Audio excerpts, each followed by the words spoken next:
What is up, guys? Welcome back to another video. I want to appreciate the support that I've gotten thus far with the subscribers and likes and views that I've gotten, and just want to continue making good videos and getting those numbers up. So today we're back on the Integra, and we are going to be getting some work done on the brake lines. We ordered a kit from a company called Finishing Lines that provides a full stainless steel kit. I think I showed you guys in another video, but this is the quality of their kit. Super duper nice. Comes labeled and everything.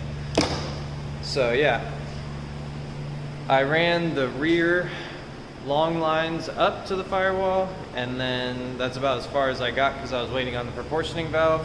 But I did pick up one of those. So basically what I did was just, if I can get in the car real quick, basically what I did was just label them so it's just a little bit easier. You can see I got them labeled like front left, front right, you know, rear left, rear right. So yeah, this is just a Honda 40-40%, like 40 front, 40 rear, non-ABS proportioning valve that you would find in like a base ass Civic with no ABS. So yeah, that's what everybody runs. They're pretty cheap. I think it was like $30 on YouTube. $30 on eBay. So yeah, I got the rears ran through the factory grommets and running along the side rails of the car. That's how they come from the factory. And then right now I'm just trying to find a way to kind of get them mounted in the car, you could say, because before the hard lines had these little plastic clips that the lines ran through, and our lines are just a little too big to run through that. Alright, so what I got going on, you can see I threw a little P-clamp in there just to hold it from dropping down there, and then it goes under the seat belt through there, which the hard lines used to run up here, but I think it fits way better down there. It keeps it out of the way, no chances of the seat or passengers or anything getting into it. And then basically what I used was I took out these plastic clips and use these little zip tie holders that just go into the holes, and you can slide a zip tie through. I know zip ties don't sound real official, but I'm super happy with this fit and finish. I didn't have to drill holes in the car or anything.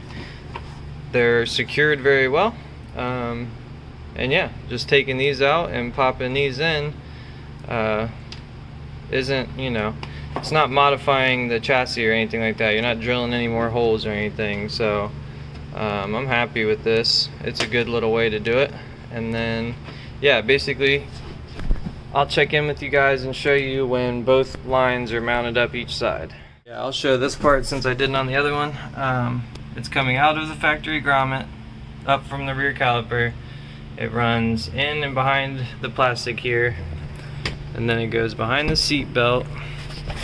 And what I did with the other one was I just used, there was a hole over here that I went to, but I guess on this one I can use the lines that are here. And basically this is how the other one was ran. This is how factory is. So yeah, I can't really do it one-handed, but I'll tie these up and out of the way and give it some slack around the backside here and behind this panel. And then basically the panel just goes back in and it pops out down here and runs with these other lines. So let me get this done and I'll show you guys. Okay, so now you can see the route even better with the trim off. I only had to drill that one hole for the P-clamp, that was it. And then that one is as clean as it'll get. They'll run up there, meet in the middle to the proportioning valve. But this one is super clean. It runs and tucks right down through there. Sorry, trying to crawl around in here. It tucks right up underneath the factory stuff that's there. It's even connected like right around the same points as the factory stuff. And then through here, it just runs right with those ones up through there and out into the rear. Oh, it's hard to get to that grommet back there, but yeah, just nice and clean, runs with the factory stuff, gets completely hidden once the panels are all back in. You're not gonna have people like stepping on them or kicking them, or the carpet's not gonna be all bulged out and whatnot. And I just realized while I was in there, I didn't even do this when I did the hatch, but I guess now you can actually use this handle. First thing, first part of routing stuff through the interior and trying to run it clean. You can see there I still have to like run it up along the firewall there and then out to the proportioning valve. Let me know what you guys think about how it's coming out. I've got it looking pretty good on the top side. As far as like this picture right here with the valve cover and everything, like it's looking good. It's starting to really come together. I still got to get the alternator pulley on, or the alternator on with the belt. I still have some wiring, some fuel lines and stuff to hook up, but yeah, with the intake and everything, it'll look good. I kind of do want to see if he wants to buy a spark plug cover though, because I think that would just top it off. They're like 30 bucks for the LS ones. So yeah, let me know what you guys think, man. This car is gonna be badass, and it's starting to look like it's gonna have a pretty special little reveal. So yeah, let me know what you guys think. I think this thing's gonna be pretty nice once it's done. Doesn't look like it right now, but it will be nice. Okay, I'm back here working on the Integra. I've actually been working all day. I had a couple parts not fit, or I ordered wrong, so some of the videos didn't really work out the best for filming when you film and then stuff doesn't fit or isn't the right part, and you kind of wasted your time and recorded it. So I wasn't able to get everything I wanted done today, and I wasn't able to get really anything completed 100%, but I just still made a lot of progress. I figured out a couple of parts that I got to send back or order differently or get. So not a big deal. So I'm going to go ahead and show you guys what I did manage to get accomplished. So right here we have the brake rotors. And I told you guys I showed you guys like 2 videos ago, after they got turned, what they look like. They were, you know, nice and fresh on the outside, but still rusty and kind of beat up looking on the inside. So this is what they look like after painting. Basically, you know, O'Reilly's turned down the surfaces that you actually use, and then I just went ahead and cleaned up the surfaces that you don't use. So the middles, the centers, and then the outside lips.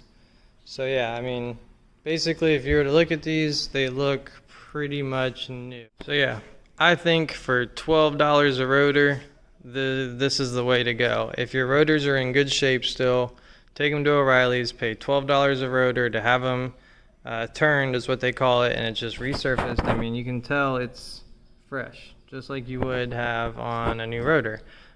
These rotors would probably be about 40 or 50 a piece, and then could be 60 or 70 a piece for the fronts, or a little cheaper on the rears, 60 for the front. So you're talking over $100 for sure. And I paid like 48. If you added up the paint and tape, you know, call it $50. So I think that is well worth the money. Compared to like probably about 150 after tax, not too bad. Okay, so then we got the brake lines. the brake line transition to stainless steel and brand new starts right here, or right here I should say. So these got new clips in them. It runs up to a hard line and then goes through the firewall into the cab. Basically all I used here is, it's kind of hard to tell, but there's an actual rubber grommet there. Still some wet paint. There's actually a rubber grommet there around the ring to protect it, and then I went ahead and Honda Bond silicone around that rubber ring and inside of it to give it a completely like watertight seal. And then I sprayed everything black just to try to make it look uniform, make it look a little nicer. I'll show you guys on the other side. There was like a hole here from a previous, how he was going to run them previously. So these ones just ended up farther in, outside of the way of the wheel, not going to get caught on anything. And it turned out to be pretty clean. But then if you see here, that's where they come through. The rear line comes up and they all meet together at the proportioning valve. The other side comes through right over there, if you can see it. That one comes through right in the middle. And I know this kind of looks wacky, but it will get tucked up better. And then these lines will also be fully secured throughout where they run. Right now it's all just kind of loose and nothing's tight, so I just wanted to get them all in place and start mocking it up. But yeah, I mean, the dash will hide all that. It'll have the right proportioning valve, all stainless steel lines. Everything's going to be secured and it'll be nice. It's nice to get it all out of the engine bay for sure. And then over here, if you notice, I yanked the steering column out, so that way I have access to that wire loom there, and I'm literally going to be fixing all this wiring. There is a lot of bad wiring or just random splices in places, and it's all been ran through the fender wells instead of through the engine bay. So just trying to get access and get everything like zip tied in its little spots. The fuse box has been relocated inside, so yeah, I'm gonna have a good solid day or two of wiring at least. But yeah, that's my progress on that. And then I started in on the battery tray. It fits really perfectly in that spot, which is what I was planning on doing, but I didn't think it would be like that perfect. It literally runs completely flush with that plastic, and it sits pretty flat. What I'll do is I'll put some washers down at the bottoms for this thing to sit completely 100% flush, drill these holes, riv nut them, and then bolt that down. The only reason I haven't drilled them yet is because I thought I had enough riv nuts and I don't. I think that's gonna about call it for this episode, this video. It's been a hot one today. Had like all 5 fans going, still wasn't enough, so I'm out here sweating my balls off, but it's coming along good. I did get one of the fittings in the mail for the fuel rail. If you guys can see that, 45, and then it'll be running to here. So fuel line's literally only going to be about that big. Before they had it mocked up to being this long. Now it's going to be this long. So making headway. It's kind of slow. Like I said, parts kind of fucked me up. Little things here and there kind of slowing me down. I've been just busy anyways outside of this. So yeah, it is what it is though. This week I plan to get a lot more accomplished, work a little longer days, but I still am going to be kind of busy this week as well, so should be able to crank out a few videos. That's going to be about it for this video. So thank you guys for watching. If you liked the video, if you subscribed, if you're giving me views, if you're watching my stuff, I really, really appreciate it. I cannot thank you enough for the support. Alright, video after the video, I just wanted to say something on here real quick about the event that I'm throwing at my shop on July 24th at 11 a.m. It's a Saturday. So Saturday, July 24th at 11 a.m. we will be doing a car show, free food, free drinks, and a raffle of some sort. I just want to get the word out about the shop, have some people out to see the shop for the first time.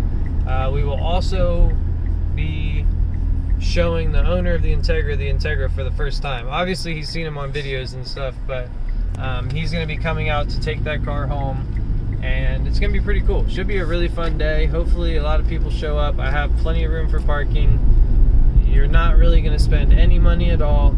Everything's basically free other than the raffle if people want to pay. If not, I'll probably still raffle off some small stuff, but if we get enough people and enough interest and people actually are willing to spend the money, I'll give away, you know, free detail or free, you know, some sort of free service at the shop that's worth hundreds, you know. So come on out, enjoy yourselves, see some cool cars, eat some free food. I'm gonna throw down on the grill, probably some hamburgers or hot dogs or something like that. So it is July 24th at 11 a.m. So if you guys want to come out, you're more than welcome. I will accommodate pretty much anybody that comes out, any vehicle you drive, no matter what the situation may be. I'll be glad to have you come out, you know. So you can reach me on Facebook at Garage 533. There will be, you know, the event page on there. I will be posting that periodically, so if you need to know any more information, just get on Facebook at Garage 533 and find the actual link to the event, and it'll tell you everything you need to know. So that's it. I think that's all I have to announce on that. I'll keep you guys posted. If anything changes, I'll probably let you know kind of what I'm doing around the shop to get ready for it, and as I start buying some stuff and getting it set up, I'll probably post some more videos on that. And then definitely the day of, I'm going to post like Alex's reaction to his Integra, and then just as the whole day goes by, who shows up, what cars are out, maybe talk with a few people and kind of film the whole day and make it into a video. So thanks for watching, guys. Thanks for listening. I appreciate it.